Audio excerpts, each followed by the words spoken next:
Assalamualaikum warahmatullahi wabarakatuh.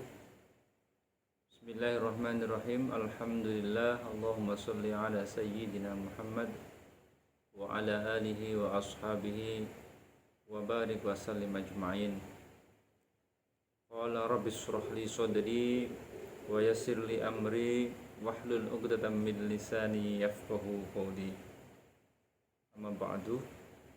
Anak-anakku sekalian yang saya banggakan, alhamdulillah pada kesempatan hari ini kita masih diberikan kenikmatan oleh Allah, diberikan sehat walafiat, diberikan kesempatan untuk belajar. Mudah-mudahan semua kenikmatan yang diberikan kepada kita mampu untuk kita syukuri. Dan mudah-mudahan dengan nikmat ini kita semakin hari semakin rajin beribadah, semakin bertakwa kepada Allah Subhanahu wa taala. Alhamdulillah pada kesempatan hari ini kita awali dulu dengan membaca surat Al-Fatihah. Mudah-mudahan apa yang nanti kita pelajari diberikan kemudahan, diberikan ilmu yang manfaat barokah oleh Allah Subhanahu wa taala. Ila hadhihi niyyah wa bi kulli niyatin shalihah. Semoga kita diberi ilmu yang manfaat barokah. Al-Fatihah. A'udzu billahi minasyaitonir rajim. Bismillahirrahmanirrahim. Alhamdulillahirabbil alamin. Arrahmanir rahim. Maliki yaumiddin. Iyyaka na'budu wa iyyaka nasta'in. Ihdinas siratal mustaqim. Shiratal ladzina an'amta 'alaihim ghairil maghdubi 'alaihim waladdallin. Amin. Alhamdulillah pada hari ini saya ulangi lagi mungkin yang kemarin, mohon maaf sekali lagi belum perkenalan, yang mungkin kelas 10 baru belum perkenalan. Saya adalah salah satu dari guru agama di sekolah. Nama saya adalah Amir, lengkapnya adalah Muhammad Amirul Mukminin. Saya alhamdulillah diberikan kesempatan untuk bareng-bareng belajar bersama Anda sekalian. Mudah-mudahan kita semua di saat pembelajaran berikan kemudahan oleh Allah Subhanahu wa taala. Dan kita harus maklumi pada kesempatan kesekian kalinya ini kita masih belajar dengan daring, tak jauh, tidak tatap muka, tidak muwajahah, tapi kita tetap harus semangat menuntut ilmu bagaimanapun caranya. Insya Allah kita akan tetap menjadi orang-orang yang diberikan kemampuan ya Allah Subhanahu wa taala untuk memahami, khususnya memahami agama, karena agama ini sangat penting. Belajar agama sangatlah penting karena sebagai bekal hidup dunia dan akhirat. Oke anak-anak, untuk kesempatan yang pertemuan pertama ini kita akan membahas beberapa hal. Tapi sebelum itu, ke depan mari kita sama-sama belajar, dan yang nanti akan diambil sebuah penilaian adalah keaktifan dari anak-anak semuanya. Alhamdulillah, yang pertama akan kita bahas adalah meniti hidup dengan kemuliaan. Bahwa hakikatnya kehidupan kita atau kita hidup ini adalah ingin mulia. Baik mulia di sisi sama manusia, terlebih mulia di sisi Allah Subhanahu wa taala. Karena kemuliaan inilah yang kita cari. Tapi jangan keliru, kita hanya mencari kemuliaan dunia, kita lupa dengan kemuliaan akhirat. Yang bagus adalah kita cari kemuliaan dunia, dan kemuliaan akhirat. Mari kita sama-sama belajar meniti hidup dengan kemuliaan. Bagaimana caranya? Yang pertama adalah mujahadah an-nafs, mujahadatun nafsi.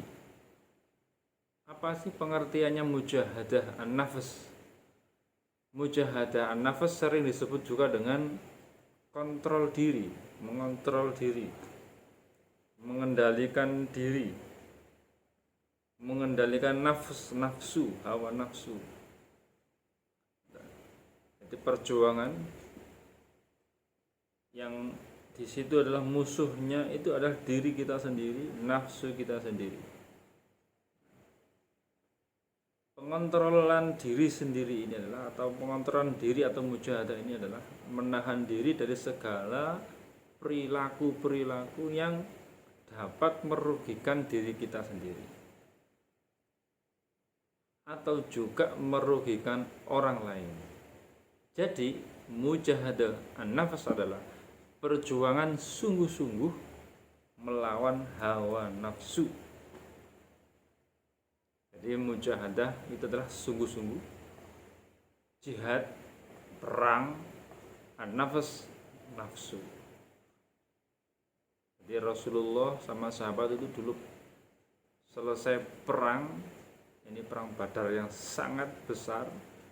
Begitu pulang Rasulullah mengatakan, kita baru saja selesai perang yang kecil.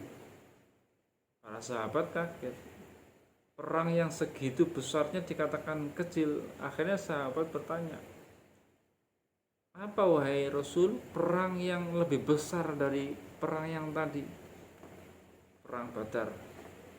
Kata Rasul, mujahadah nafas, yaitu memerangi diri sendiri, memerangi hawa nafsu yang ada dalam diri kita sendiri. Kemudian macam-macamnya ada berapa nafsu itu? Yang pertama adalah nafsu amarah. Dalam diri kita itu ada nafsu amarah. Kadang-kadang kita marah, tidak cocok dengan kita marah. Nafsu yang mendorong manusia kepada keburukan, itu namanya nafsu ammarah. Di dalam Quran dijelaskan di surat Yusuf ayat 53, wa ma ubarri'u nafsi innan nafsa la ammaratum bisu illa ma rahima rabbi. Dan aku tidak menyatakan diriku bebas dari kesalahan, karena sesungguhnya nafsu itu selalu mendorong kemana? Mendorong kepada kejahatan, kecuali nafsu yang diberi rahmat oleh Tuhanku. Nah, makanya kita harus mengendalikan ini. Marah-marah, kita harus menahan diri. Kalau mau marah, ditahan. Apa pentingnya kalau setelah marah ini? Kemudian yang kedua adalah nafsu lawwamah, nafsu yang menyesali setiap perbuatan buruk. Nafsu yaitu nafsu yang menyesali setiap perbuatan buruk. Wala uqsimu bin nafsil lawwamah, dan aku bersumpah demi jiwa yang selalu menyesali. Kemudian ada yang ketiga nafsul mutmainnah, nafsu yang tenang. Nah, inilah yang harus kita pelihara, ketenangan jiwa, ketenangan diri. Nafsu kita ada yang sifatnya seperti itu. Kemudian hikmahnya apa? Hikmahnya, nanti ada hikmahnya ya.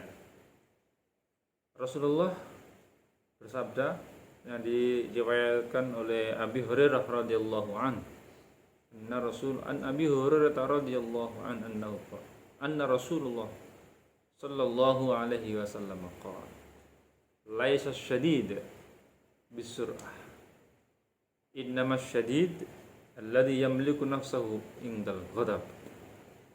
Orang yang perkasa itu bukanlah orang yang pandai berkelahi, menang berkelahi, kuat, tetapi orang yang perkasa adalah orang yang mampu mengendalikan diri sendiri. Jadi orang yang kuat itu bukan orang yang jika bertengkar terus menang, ya kan? Musuh siapapun menang, itu bukan. Tapi orang yang kuat adalah orang yang mampu mengendalikan hawa nafsunya. Hikmahnya apa? Yang pertama adalah hati semakin bersih dan tenang. Kalau kita mampu menjaga ini hawa nafsu kita ini, maka hati kita itu bersih, kemudian tenang. Yang kedua, memperoleh kebahagiaan lahir dan batin. Bahagia lahir, bahagia batin, bahagia. Jelas kalau kita itu tenang, hidupnya pasti bahagia. Yang ketiga, diberikan kemudahan oleh Allah SWT dalam mengerjakan amal soleh. Kalau kita hawa nafsunya nggak besar, nggak kuat, maka kita di saat melakukan amal soleh itu mudah. Mau sholat mudah, mau baca Quran mudah, mau menolong orang mudah. Tapi kalau nafsunya yang kuat, wah ini bisa bermaksiat dan lain sebagainya. Kemudian dijauhkan dari sifat tercela seperti iri, dengki, dan sombong. Nah, kalau kita hawa nafsunya ini kalah nih, kita pasti akan dijaga oleh Allah. Tidak mungkin kita itu sombong, iri, karena nafsunya itu sudah. Tapi kalau nafsunya tinggi, waduh sombong kita nanti, iri, dengki kepada orang lain. Nah, makanya nafsu ini harus kita jaga, biar kita tidak sombong, biar kita tidak iri, dengki kepada orang lain. Hawa nafsu kita ini harus yang mutmainnah, yang antum. Kemudian mendapatkan ridha Allah, jelas. Kalau kita mampu mengendalikan hawa nafsu ini, Allah pasti memberikan ridhonya. Ya. Ridha Allah sangatlah penting untuk kita semua. Sekarang menjaga diri dari hawa nafsu ini bagaimana di dalam kehidupan ini? Di saat kita melakukan aktivitas apapun, itu harus jangan mengedepankan hawa nafsunya. Di saat ada orang yang menghina kita, ada mengumpat misuh kepada kita, jangan dibalas, kita misuh lagi. Ada orang yang salah, dan orang yang berbuat tidak baik dengan kita, jangan dibalas dengan yang nggak baik lagi. Nanti lah sama saja, lah podo wae nanti. Kalau ada orang yang berbuat jelek kepada kita, kita balasnya baik. Nah, kemudian ada musibah seperti ini, sekarang dikasih wabah, dikasih pandemi kayak gini, kita sabar, ikhlas bahwa ini sudah takdir dari Allah. Kita harus menerimanya. Allah memberikan ujian kepada kita ini. Ya. Kemudian yang itu tadi, menjauhkan diri kita dari sifat iri, dengki, sombong, sifat-sifat penyakit hati itu. Kemudian akan mensyukuri nikmat Allah. Jadi kalau kita itu mampu mengendalikan diri, pasti kita akan bersyukur kepada alhamdulillah. Nah, intinya bagaimana? Nafsu itu di dalam diri kita itu hanya sebagai penggerak biar semangat. Tapi nafsu itu jangan menjadi rajanya, jangan menjadi sopirnya. Tubuh kita ini ibaratnya kendaraan mobilnya. Yang menaiki ada nafsu dan ada akal, ada hati. Kalau yang menjadi sopir atau sebagai pengemudinya adalah nafsu, wah ini bisa jadi tubuh kita ini, matanya dibuat yang maksiat, mulutnya bermaksiat, tangannya, anggota tubuh semuanya maksiat. Kalau yang nyupir nafsunya. Tapi kalau yang nyupir adalah akal dan hatinya, dan nafsu sebagai pendorong penggeraknya, insya Allah tubuh kita ini atau diri kita ini akan dibawa ke sesuatu yang positif, beribadah kepada Allah Subhanahu wa taala.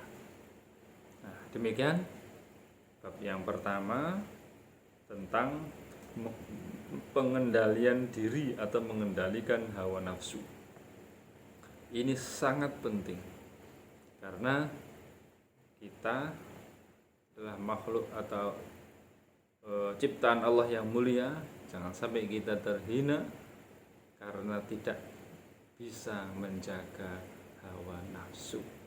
Mudah-mudahan kita semua diberikan perlindungan oleh Allah, diberikan kekuatan iman, takwa, sehingga Allah memberikan kita kemampuan untuk mengendalikan hawa nafsu kita.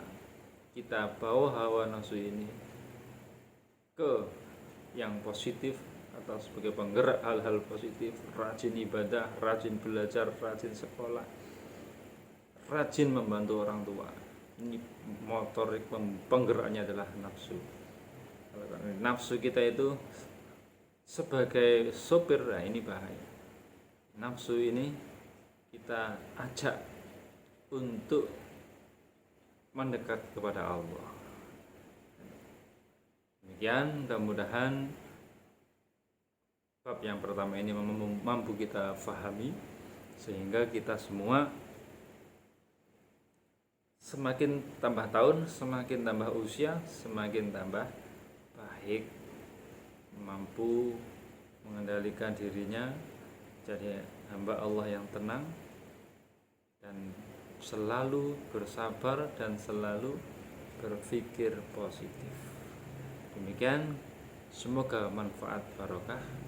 Kurang lebihnya mohon maaf. Ihdinas siratal mustaqim.